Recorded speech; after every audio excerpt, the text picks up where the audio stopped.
Bonjour, bonjour les intimes de Jésus, j'espère que vous allez bien. Aujourd'hui, nous nous retrouvons encore pour une nouvelle vidéo pour glorifier toujours le nom du Seigneur.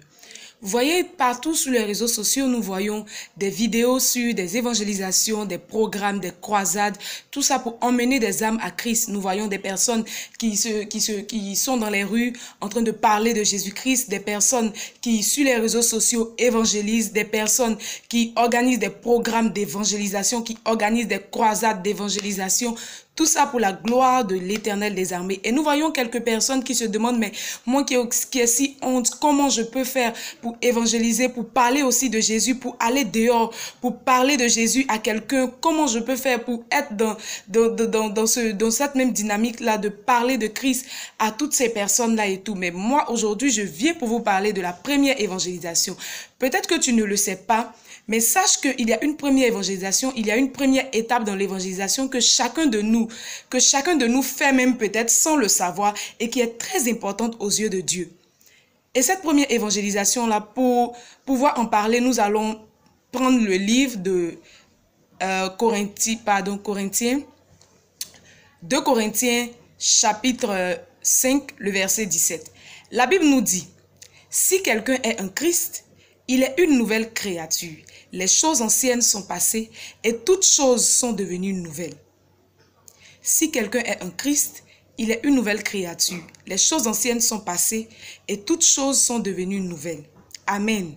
Donc déjà, tu dois comprendre que parce que tu as accepté le Seigneur, parce que tu as décidé de marcher avec Christ, les choses anciennes, c'est-à-dire tout ce que tu faisais auparavant, tout ça maintenant c'est derrière toi. C'est-à-dire si avant tu étais un buveur, si avant tu étais un menteur, si avant tu étais un voleur, si avant tu étais une personne qui se promenait de maquis en maquis, toutes ces choses-là sont passées, c'est-à-dire tu les abandonnes et tu deviens maintenant une nouvelle créature. Jésus-Christ a tout effacé. Jésus-Christ a tout enlevé sur ta vie et tu dois devenir une nouvelle créature. Tu dois devenir une nouvelle personne. Donc la première évangélisation que chacun de nous doit faire, c'est son témoignage. Amen. C'est ton témoignage. Quel est ton témoignage d'abord? Avant d'aller parler dehors de Jésus-Christ, il faille d'abord que déjà dans ta maison, déjà pour ceux qui te connaissent déjà, ceux qui te connaissaient auparavant, puissent voir un changement en toi. Par ce changement-là, ils pourront déjà donner leur vie à Dieu.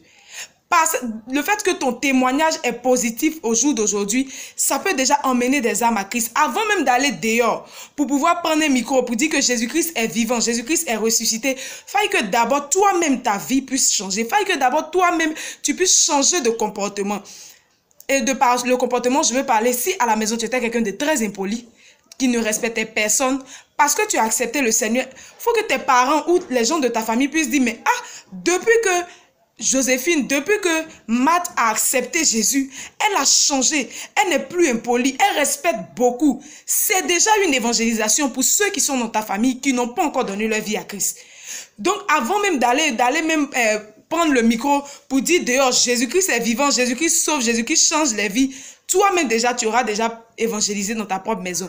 Si tu étais quelqu'un qui trichait beaucoup à l'école et que tu arrêtes la tricherie parce que tu as accepté Jésus, tu vas voir que les personnes de ta classe déjà vont dire, mais depuis que X personne a accepté vraiment Jésus, depuis qu'elle a donné sa vie à Jésus, elle ne triche plus. Quand elle vit en classe, elle se concentre sur ce qu'elle a écrit, peu importe les devoirs, les professeurs même vont commencer déjà à rendre témoignage de ta vie. Et ils vont chercher à savoir qu'est-ce qui a changé dans ta vie. Et tu pourras leur dire, c'est Jésus-Christ qui a changé. Ce qui a changé ma vie, c'est Jésus-Christ qui a changé toutes choses dans ma vie. Tu vois un peu déjà le témoignage que tu vas apporter avant même de pouvoir ouvrir la bouche pour dire que Jésus-Christ est vivant. De par ton comportement, tu auras déjà gagné des âmes à Christ. Une autre chose encore, ton habillement. Eh oui, ton habillement. Depuis que tu as donné ta vie à Jésus, est-ce que tu as changé d'habillement? Est-ce que l'extravagance que tu avais auparavant, est-ce que tu es toujours extravagante ou est-ce que tu as changé ta manière de t'habiller? Si avant tu te dénudais, c'est-à-dire tu portais des choses tu portais des mini, tu montrais ton corps de partout et tout. Est-ce que tu as changé cette manière de t'habiller là? Est-ce que tu as commencé maintenant à t'habiller décemment? Tu vas voir que de par ta manière de t'habiller même, des gens vont commencer à comprendre que, mais cette fille-là, c'est pas elle qui portait des mini, c'est pas elle qui se déshabillait partout. Mais aujourd'hui, elle a changé de manière de s'habiller. Elle s'habille correctement. Quand elle s'habille, on ne voit pas les parties de son corps. Elle est vraiment décente et tout. Mais qu'est-ce qui a changé dans sa vie? Et quelqu'un d'autre pourra dire, parce que c'est plus toi qui vas parler, hein, c'est des gens qui vont parler de toi. Et tu vas voir que quelqu'un d'autre va dire, ah, elle a commencé à aller à l'église, elle a donné sa vie à Jésus. C'est ce qui a changé dans sa vie. Et tu vas voir que des personnes vont donner leur vie à Jésus.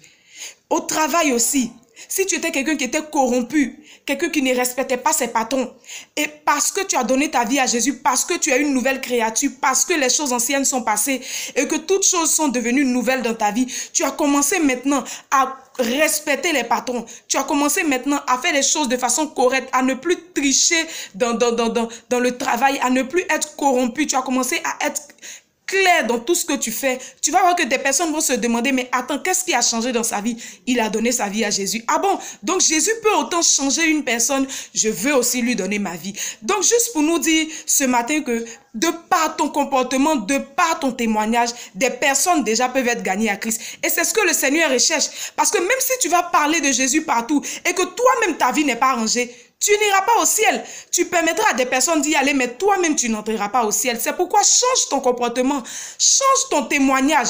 Tu as donné ta vie à Jésus depuis 5 ans et ton témoignage est pareil. C'est le moment de changer ton témoignage. Tu as donné ta vie à Jésus, ça fait 2 mois et c'est difficile pour toi d'arrêter certaines choses. Dis à des personnes de t'aider et change ton témoignage afin que demain, des gens puissent parler de toi. De par ton témoignage, des âmes soient gagnées à Christ. De par ton témoignage, des vies soient gagnées à Christ. Et le nom de l'Éternel sera glorifié par toi. Que le Seigneur te bénisse et qu'il demeure avec toi. Et ce matin, je vais prier pour toi.